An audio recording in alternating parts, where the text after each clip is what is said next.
Basic practices of crop production, आधारिक फसल पद्धतियाँ। Why paddy cannot be grown in the winter season? धान को शीत ऋतु में क्यों नहीं उगाया जा सकता? Paddy requires a lot of water, therefore it is grown only in the rainy season. धान को बहुत अधिक पानी की आवश्यकता होती है, अतः इसे केवल वर्षा ऋतु में ही उगाते हैं। Cultivation of crop involves several activities undertaken by farmers over a period of time.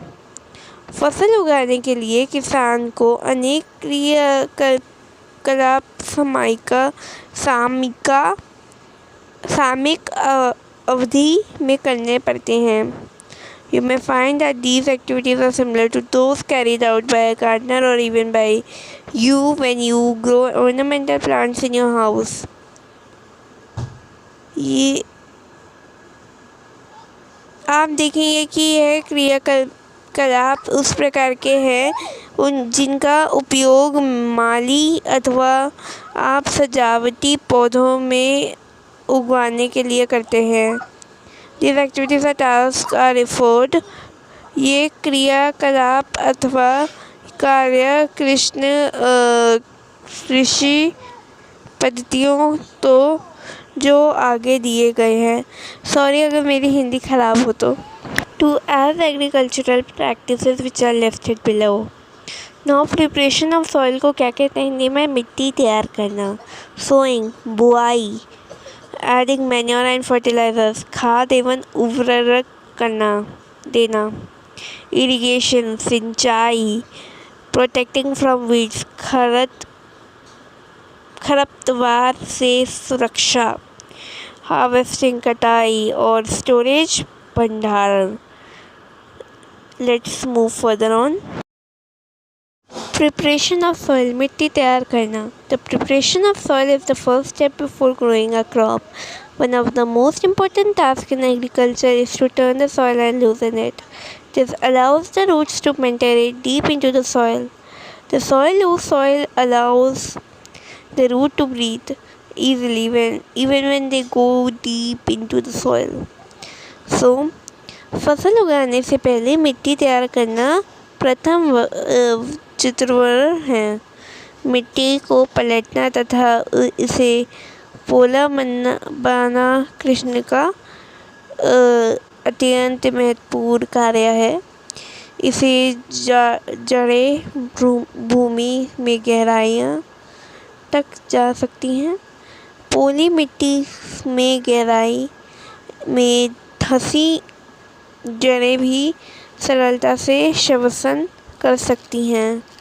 पोली मिट्टी किस प्रकार पौधे को जड़ों को सरलता से श्वसन करने में सहायक है।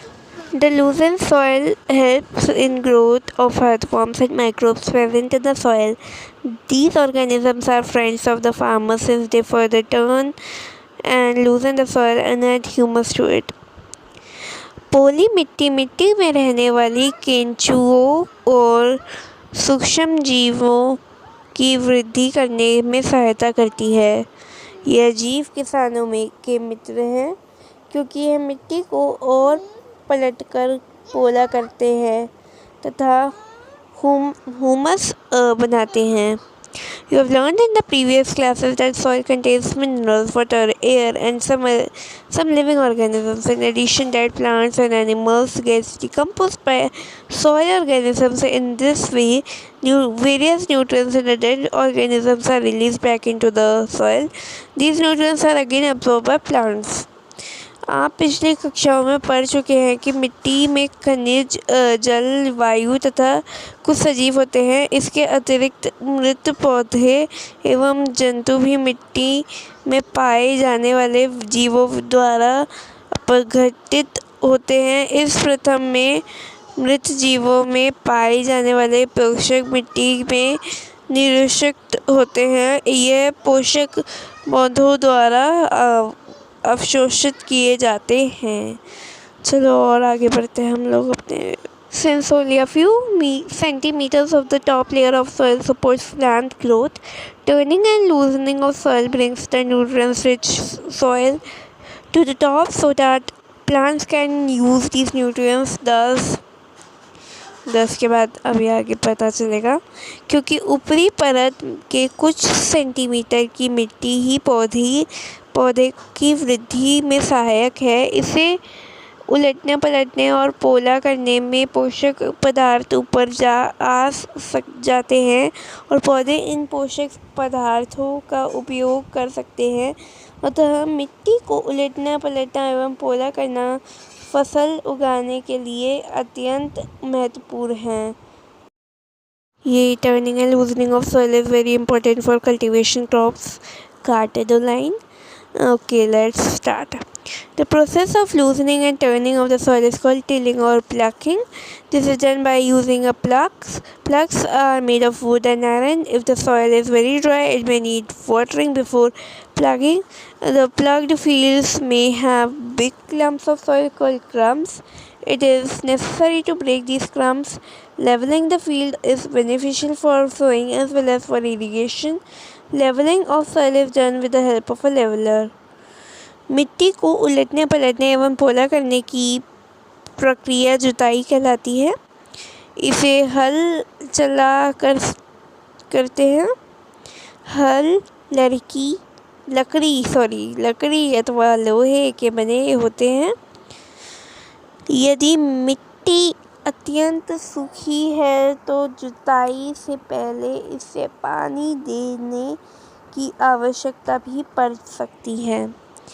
जुते हुए खेत में मिट्टी के बड़े बड़े ढेले भी हो सकते हैं। इन्हें एक पाटल की सहायता से तोड़ना आवश्यक होता है।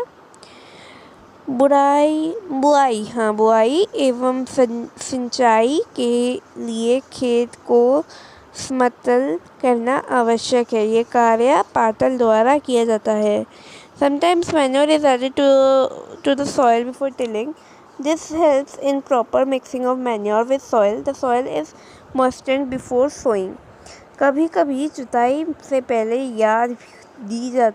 खाद दी जाती है। नोट याद।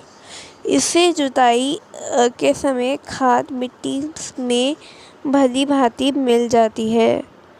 बुआई से पहले खेत में पानी दिया जाता है।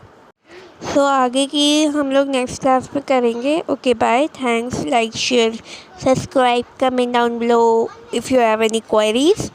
Bye bye.